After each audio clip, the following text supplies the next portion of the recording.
it's called Podcrushed, this podcast. We do like to ask about, first crushes, first heartbreaks that are so characteristic of this time, that can be so massive at the time. You look back and cringe and just think like, what was I thinking or what was I doing?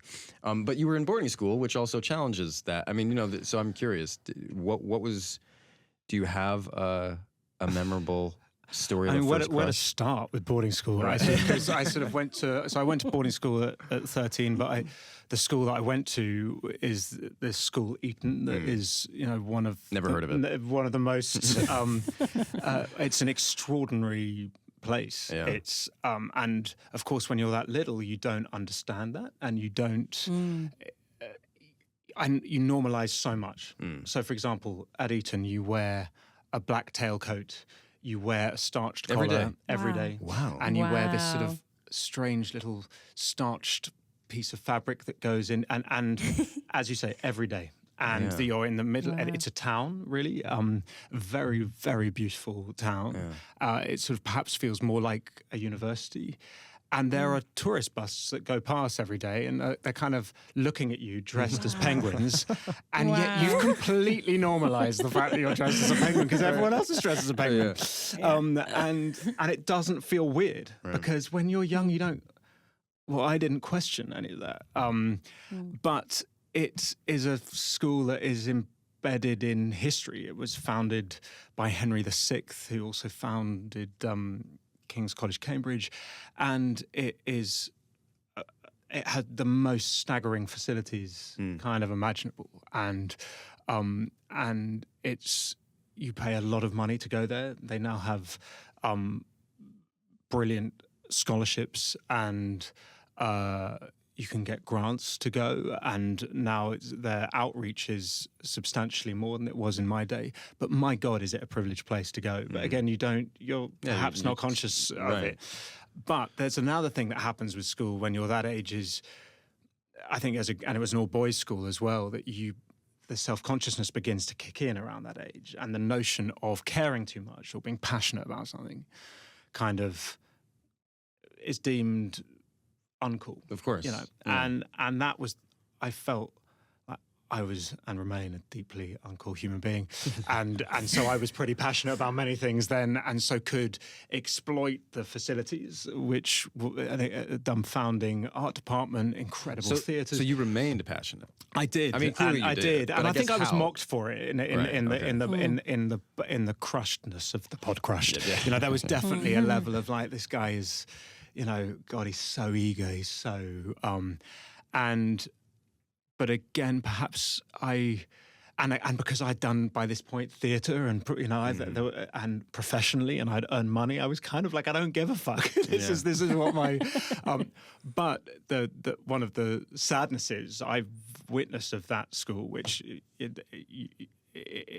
is if you do go there and your parents have paid all this money and yet you are busy playing the kind of, I don't want to engage. It's just such an extraordinary waste because it has dumbfounding things. Back to the crush rather than the crushedness. There was this thing called the slab, which was this area in each of the boarding houses. So the school was divided up into boarding houses and had 10 boys in each year in the house. And the slab was this communal area as you entered a house, and it was where there were pockets for notes that might get sent around the school, and it was where people would linger, and there was the phone booth. And so my sort of first relationships were letters. I remember I'd kissed a girl at this party, and she was at a boarding school as well, and so how did you even have? I'm just you don't have to paint too much. Parties in London in which sort of everyone would gather. Okay. They were sort of events that were sort of organised for the schools. Yeah. I actually don't know whether it wasn't specifically for the schools. But I remember that you'd start writing letters. And I remember age 13, because you're in a boarding house. A friend came in and he saw me sort of writing my first letter, and as I was writing, "I love you" to this person, my mate was like, "Dude, you kissed her once." Sure, you love her. I was like, no, isn't that what you say? Anyway, so this fortunately he guided me to probably not commit undying love to someone on the first, after having kissed them once. And I sent many letters to this person over a term. We saw each other, and we'd speak we would have these phone calls on the, on the slab. That you'd do phone calls on a Saturday night, and you would wait, and there'd be this line of people. All the older boys would do the calls first, and you'd go into this little to the phone booth, and it would stink of kind of like adolescent male BO, and then you would do your call to this person who would then have it to their school, and they would go, you'd wait 10 minutes while they were summoned from watching Baywatch or something, and come back and have your sort of 3-minute conversation before you'd get pulled out by someone else. Anyway, so that was my functional relationship. It was letters and sort of 3-minute conversations. That's so romantic. Yeah, and then she dumped me because she said, sent me a letter being like, Eddie, I suppose we haven't seen each other, so I'm not sure that's a relationship. I was like, yeah, good point. Well made.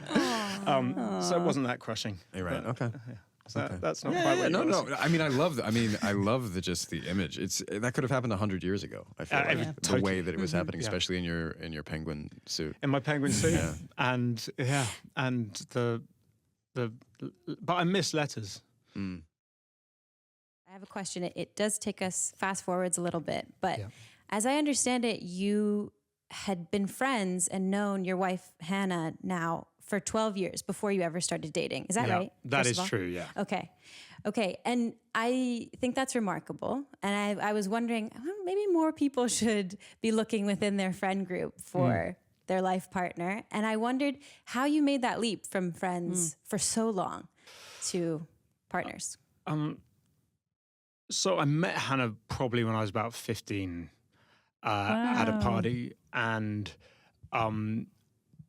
without being, it really was one of those moments when I saw clocked eyes with someone across the room, and I was, and we chatted, and she's incredibly funny, Hannah, and deeply charismatic, and I was like, this is amazing, this is it. And she sat on my knee and asked me to introduce her to this guy across the room, and I was like, fuck you. Anyway, so that's where the friendship started, and then for years, that's when the 12, 15 years was we were kind of part of the same friend group, but we were never close friends. We always had this kind of chemistry, for one of a better word, that whenever we saw each other, there was something alive, and we would be at parties, but we were always in relationships.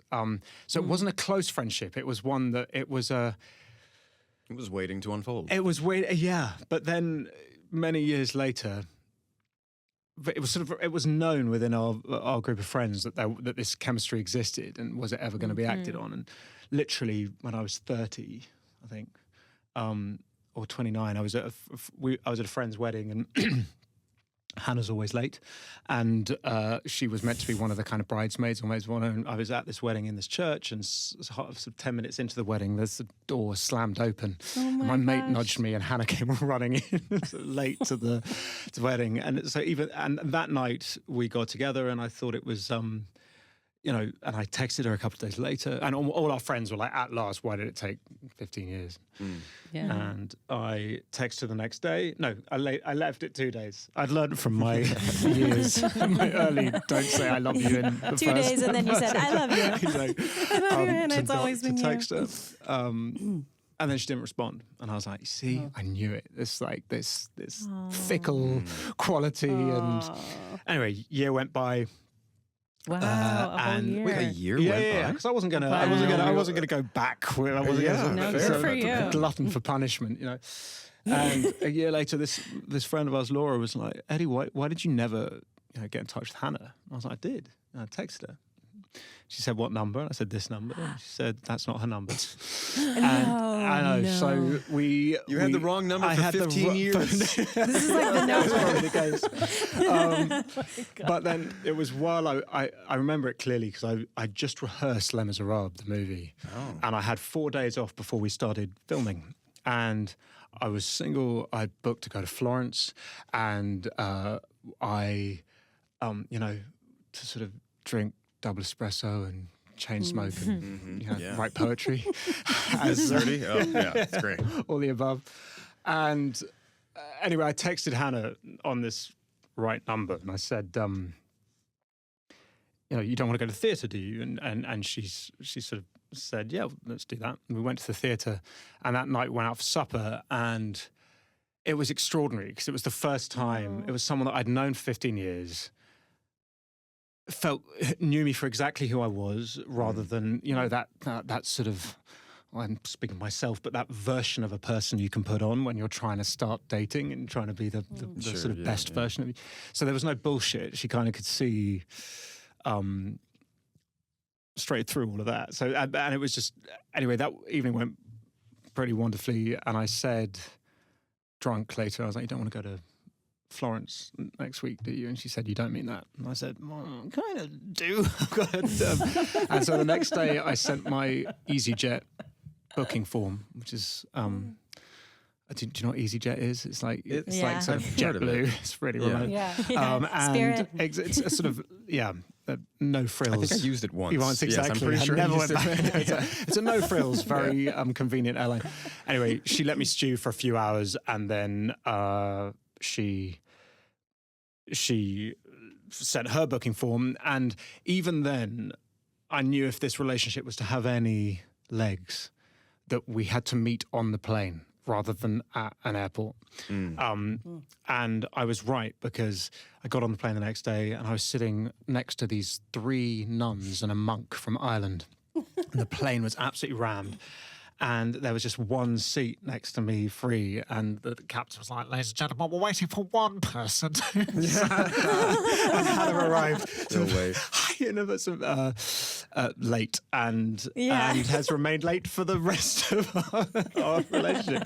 I kind of, our first proper date was where you are, Sophie, in Florence. So sweet. That's Eddie, a lovely that's so story. incredible.